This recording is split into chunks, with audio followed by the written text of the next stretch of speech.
Good evening. You're watching Arirang News at 8. It's Monday, December 30th here in Korea. Live from Seoul, I'm Yoo Ji-hae. Finally, a breakthrough. The nation's longest ever railway strike has come to an end after rival parties promised to form a parliamentary subcommittee on preventing the privatization of rail services. This will bring more than 8,000 workers who took part in the walkout back to work starting tomorrow morning. Our Kim Hyun-bin has our top story. After 22 days, striking Korea union workers have agreed to cross back across the picket lines and start back at work 11 a.m. Tuesday. Union leaders promised to call off the strike Monday after the country's two main political parties agreed to form a parliamentary subcommittee under the Transport Ministry. We will be actively involved in the new subcommittee to guide it in the right direction, and we will share the process with the public to enhance our public railway system. The formation of the committee was one of the 5 changes the union asked for during talks with Korea last Thursday. Once formed, the committee will deal with issues related to improving the management of the nation's railways without privatizing railway services. Korea is currently in debt to the tune of $16 billion, with poor management blamed as a primary reason. The privatization issue has been the main point of contention for the union and precipitated the strike. They have maintained the government's plan to run a subsidiary to run a new bullet train line is actually the first step toward privatizing rail services in the future, something the government denies. The parliamentary committee will have an equal number of members from each of the two main rival parties, but will be headed by someone from the ruling Century Party. Meanwhile, despite the strike's end, police say they will continue to press charges against Korea union leaders. The police issued 6 more arrest warrants on Monday, bringing the total to 31. 2 union members are currently in police custody, while another is being questioned by the police. Kim Hyun-bin, Arirang News. For more on the much-anticipated breakthrough in the 22-day walkout, the longest Korea has ever seen, we go one-on-one with Dr. Hong Sung-pil, professor of law at Yonsei University, in the studio. Now, thank you very much for joining us. Thank you for So what did you make of the union's decision to end the strike after the intervention and mediation of the political parties? Well, after all, I think the trade union, after the longest strike in the history, they have been, the leaders and also the members of the union have been really waiting for and anticipating some sort of end to this situation. And not only the general public, or not only the political groups, political leaders and politicians in Yeouido, but also all the people and also the members and the families, actually, the trade union members have been waiting for this decision. So I think, first of all, it's a pressure from the government, and second of all, it's a bigger pressure from the public in general.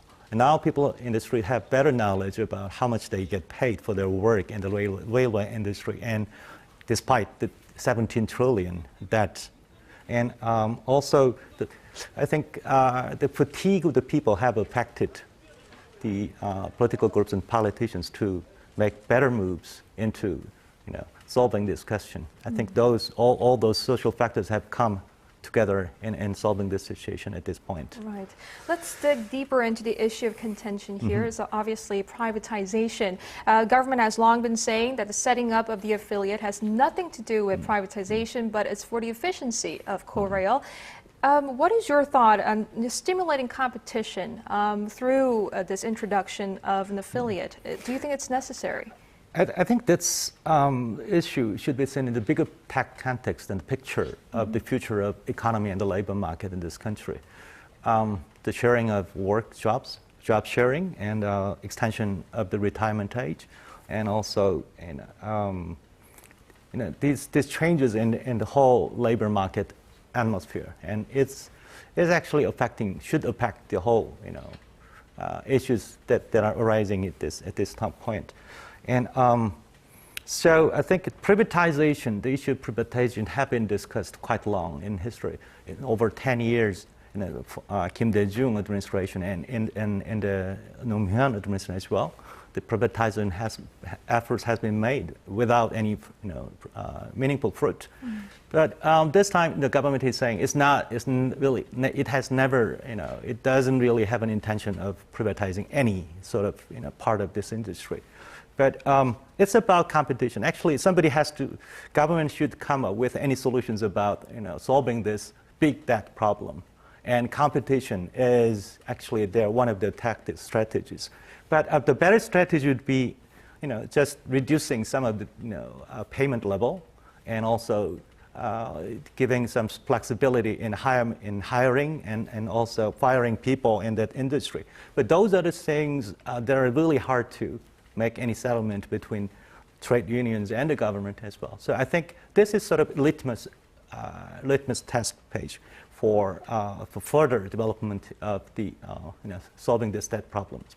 This is, of course, part of a reform measures on public entities, exactly. And we have quite a number of other entities that will go through drastic changes. Now, what are some of the lessons to be learned from the recent upheaval? Well, just as you said, I mean, I think it is one of the lessons that this government has learned while trying to boost the economy and reducing the national debt.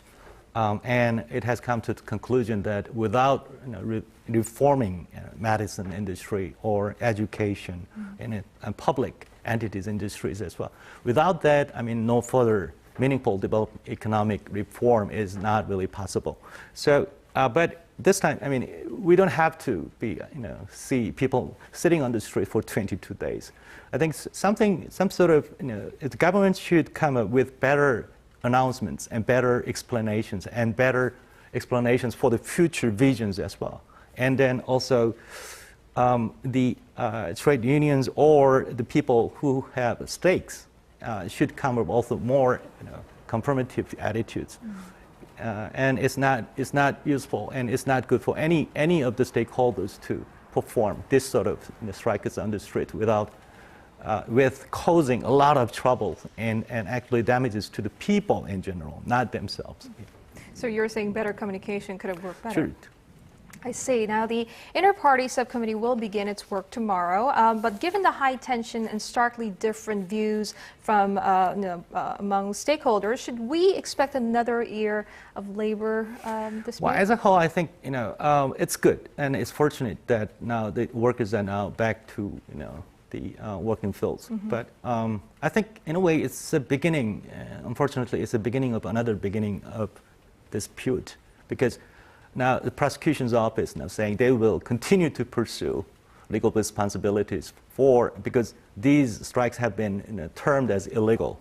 And the government, I don't think it's easy for the government to retreat from its firm stance about its reforms in the public industry. And also, the trade unions, they have proclaimed now, even though they go back to return to the work, I mean, this sort of fight will go on, and they have to think about the firing problems. They have to think about the damages and the legal responsibilities, and also it is not easy for them to withdraw their sort of pre-proclaimed policies as well. So I think, and also the political parties and politicians, they could have done a better job if they can really come up with perfect solutions at this point. So I think it's something to be seen and something to be waited for. All right, Professor Hong, thank you very much for joining us this evening. Thank you for having me here again. Thank you. The progress wasn't made, however, on another tug-of-war. With less than a day to go until we usher in a new year, Korea's ruling and opposition parties failed to reach a compromise over key pending bills, the 2014 budget and spy agency reforms. Our Kim Hyun-ji has more on the ongoing parliamentary deadlock. The floor leaders of the ruling and main opposition parties met behind closed doors Monday in an attempt to process a series of key bills. Monday was the day that the leaders of the rival parties had agreed to pass the 2014 budget bill and a bill on reforming the scandal-ridden National Intelligence Service. However, they spent much of the day fighting over what the scope of the NIS reform should be, stalling the processing of next year's budget. The biggest sticking point has to do with the addition of a clause in the bill on reforming the National Intelligence Service. which bans NIS agents from having full access to government offices and media outlets. The main opposition Democratic Party is asking that the ban be put into law to prohibit illegal information gathering activities. The ruling Centric Party is opposed to the idea, saying the ban will limit the ability of agents to gather intelligence. As the tug-of-war continues between the rival parties, concerns are rising that the National Assembly may have to draw up an unprecedented provisional budget. However, there is still a chance that the rival parties will reach a breakthrough and manage to put next year's budget bill and the NIS reform bill up for a plenary vote on Monday before the clock strikes midnight. The ruling party has urged its lawmakers to be on standby at Parliament until midnight. The $340 billion budget plan for 2014, drawn up by the government in September, has been collecting dust in the legislature for months, as the rival parties have been at odds over allegations that the spy agency tried to sway public opinion in favor of now President Park Geun-hye ahead of last year's presidential election. Kim Hyun-ji, Arirang News. The financial ministers of Korea and China have agreed to boost cooperation in dealing with global uncertainties stemming from the economic downturn in emerging countries and tapering of quantitative easing by the United States. Our Kim Young-gil reports. Korean Finance Minister Han Oh-seok and his Chinese counterpart Shi Xiaoshi came away from Monday's meeting with an agreement to form a unified front against economic uncertainties in emerging markets and work together in addressing Washington's move to taper its quantitative easing. Korea's finance ministry said the two sides proposed boosting bilateral exchanges to develop the service sector, which is a key to boosting domestic demand and achieving sustainable growth. Setting up joint venture businesses between both countries was also discussed. Climate change was also on the table, with Seoul and Beijing agreeing to increase cooperation on green technology and industry, energy conservation and environmental protection. Korea and China have held regular economic meetings since 1999 as part of efforts to increase cooperation. Monday's meeting was the 12th of its kind and the first since the two nations' respective governments took power this year. Both sides agreed to meet again in China in 2014. Kim Hyung-gil, Arirang News. Year 2013 was a prosperous one for the U.S. stock market as Wall Street kept setting records. The Korean bourse, on the other hand, not so much. Yoo Ji-hae has more on how Kospi has performed this year. The Korea Composite Stock Price Index ended at 2,011.34 on the last trading day of this year, rising only 0.7% from last year. The lackluster performance is in stark contrast to a 56% jump of Japanese shares and a 26% Wall Street gain. High production costs, the lack of an expansionary monetary policy, and delayed corporate restructuring all led to poor corporate results in Korea, which weighed heavily on the stock market. The worst performers were shipping and construction companies. But it was none other than Samsung Electronics that really pushed down the Kospi, with its stock price falling by as much as 7.5% this year. Samsung Electronics have been hitting record high operating profits, but with smartphones no longer seen as a commonplace products, investors have become wary about Samsung's future. This year's star players was Naver, Korea's biggest portal with the most popular search engine. Buoyed by the success of its mobile messenger service called Line, the company saw its share value rise by over 100% this year. That pushed up Naver to the 6th most valuable company listed on the Seoul market from 14th at the beginning of the year. Foreigners emerged as the most influential investors this year, as many local individual investors fled the market, due partly to mounting household debt. With the disposable income to household debt ratio hovering at around a high of 140%, many Koreans simply could not afford to put their money in the stock market. Experts say the improving global economy will give a boost to the country's manufacturing sector, causing the Kospi to rise about 7% on average next year. Yoo Ji-hae, Arirang News. Touch base with journalists, experts, and analysts who are taking the pulse of Asia's heartbeat. South Korea's defense minister. In a lively half hour, join Arirang's Yoo Ji-hae for the day's top stories, current affairs, business, technology trends, plus global weather forecasts and more. Arirang News. Every weeknight, live on Arirang TV. Now here's Korea's follow-up reaction to Japanese Prime Minister Abe's controversial visit last week to the Yasukuni War Shrine. President Park Geun-hye expressed hope that there wouldn't be any more incidents in the new year that damage trust between countries and dig up wounds of the past. The remark was apparently directed at Japan, though she didn't mention it by name. Echoing her concerns, the National Assembly's Foreign Affairs and Unification Committee unanimously adopted a resolution on Monday that called on Tokyo to immediately stop anachronistic actions that aim to revive Japan's militarism. Abe visited the shrine, which honors convicted war criminals, along with the country's war debt on Thursday, drawing immediate criticism from Japan's regional neighbors. And with Korea and Japan relations plunging to new lows this year, strained by historical and territorial rows, could there be better days ahead for the two Asian powers in 2014? Kim Min-ji tells us more. Relations between Seoul and Tokyo are at one of the worst levels of the post-war era, following Japanese Prime Minister Shinzo Abe's highly controversial visit last week to the Yasukuni War Shrine. And with several unfavorable events in store for next year, the icy relations are unlikely to thaw anytime soon. The first event is the Takeshima Day, which takes place in Japan's Shimane Prefecture each year in February, claiming sovereignty over the Korea-controlled Dokdo Islets. This past February, the Abe administration sent government officials to the event for the first time, drawing sharp criticism from Korea. In March, Japan will announce the screening results of its history textbooks, while Tokyo is expected to unveil its diplomatic blue paper and defense white paper in April and July, respectively. As Japan continues to claim sovereignty over Dokdo, these events will almost certainly negatively affect the relations. It is also unclear whether Abe will make a second visit to the Yasukuni War Shrine during the April Spring Festival. Seoul's foreign ministry reacted strongly to Abe's visit last week, expressing its deep regret and anger. Another event which could ignite tensions is a ruling by Korea's Supreme Court ordering Japanese companies to compensate Korean victims of forced labor during Japan's colonial rule of Korea in the early 1900s. Making matters worse, if the case is taken to the International Court of Justice, it could expand into a diplomatic conflict.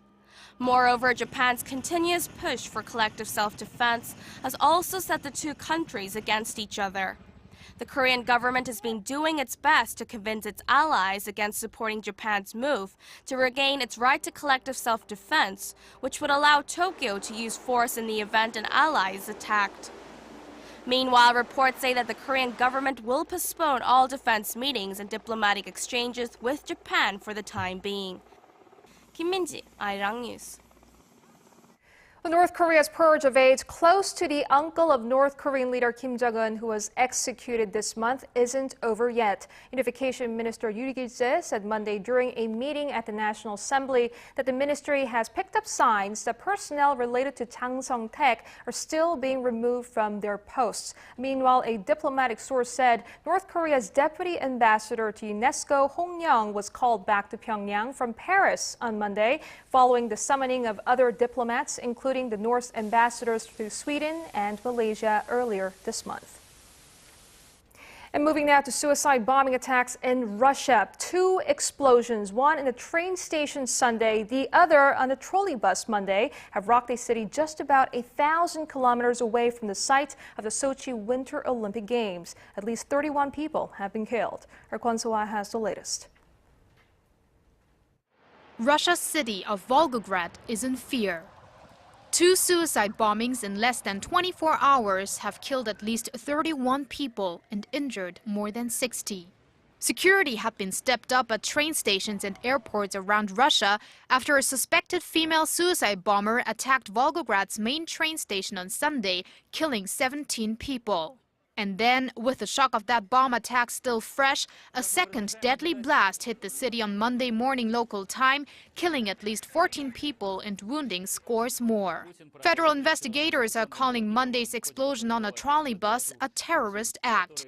They believe a male suicide bomber was responsible, and there are strong indications that the incident is linked to Sunday's bombing. Journalists in the area reported the roof of the trolley bus was blown off, with debris and bodies being scattered on the streets. Several windows in the vicinity broke. As for Sunday's bombing, Russian authorities are still investigating, but they say the bomber detonated explosives in front of a metal detector just inside the main entrance of the station that was bustling with holiday travelers. According to our information, a female suicide bomber approached the metal detector, saw a policeman there, got nervous, and detonated the bomb. It could have been worse if the bomber passed through into the waiting hall, as the explosion was the equivalent of 10 kilograms of TNT. While the bomber's identity has still to be confirmed, female suicide bombers known as Black Widows, the family members of dead insurgents, have carried out a number of attacks in nearby Muslim regions that stand opposed to the Russian government. Volgograd is located less than 1,000 kilometers northeast of Sochi, the host city for the Winter Olympics. The two consecutive attacks are raising security concerns, with the event kicking off in just 6 weeks. Kwon So-ah, Arirang News. On a lighter note, 2014 is on the horizon, and many Koreans are planning to ring in the new year at famous winter destinations on the Korean peninsula. Now, Jeju Island is among the hottest spots, but with thousands of tourists flocking to the southern island every day, hotel rooms and airline seats are in short supply. Son Jung-in reports. It's the last week of the year, and another wave of tourists has just arrived at Jeju International Airport. They're part of the 25,000 daily visitors Jeju Island has been receiving during the winter holiday season. Jeju has become a hot destination for those looking to celebrate the end of the year at one of Korea's leading vacation spots. This week, many climbers, hikers, and leisure sports tourists are seeking out Mount Halasan's snowy landscapes, and many families are coming in this weekend as well. However, if you're looking to book a last-minute trip to Jeju, you may want to plan carefully. Hotels, condominiums, and other rental accommodations here are reporting that up to 80% of their vacancies have already been booked. Rental car dealerships say bookings are limited, with over half of their vehicles signed out. But for those who are able to make the trek, the spectacular scenic views are sure to take your breath away. The annual festival, held on top of Jeju's famous Hongsan Ilchulbong, or Sunrise Peak, is expected to draw in large crowds on New Year's Eve. We're extending the festival this year by 1 day for a 3-day, 2-night event. We've established a variety of programs, including traditional weddings for foreigners, trips to World Natural Heritage Sites, and others. Whether you're visiting Jeju or in the capital city of Seoul, special events across the country will be welcoming the first sunrise of 2014 with warm wishes and united cheers. Son Jung-in, Arirang News.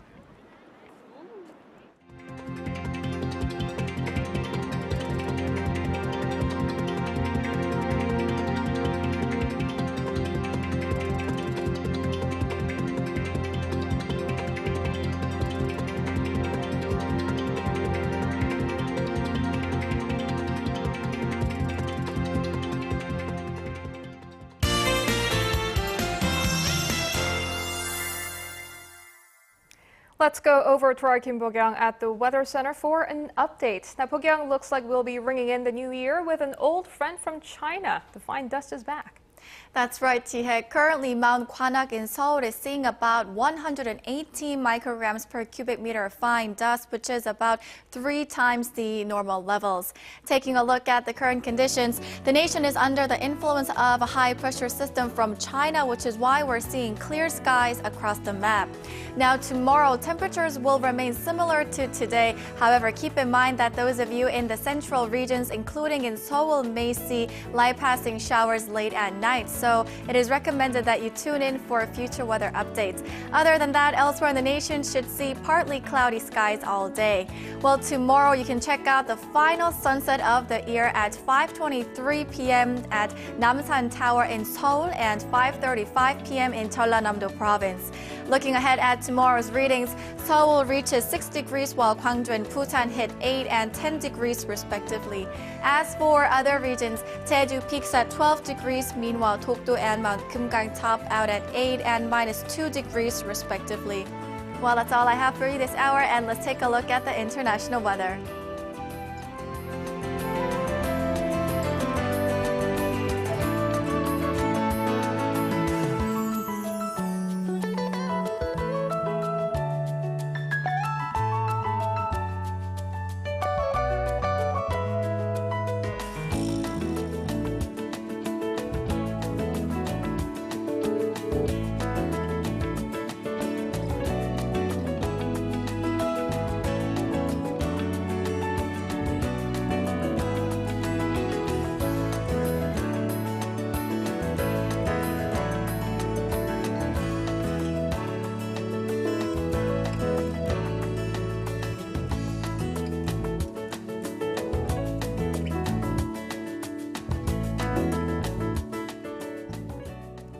And that's our broadcast on this Monday night. I'm Yoo Ji-hae in Seoul. Thank you for watching.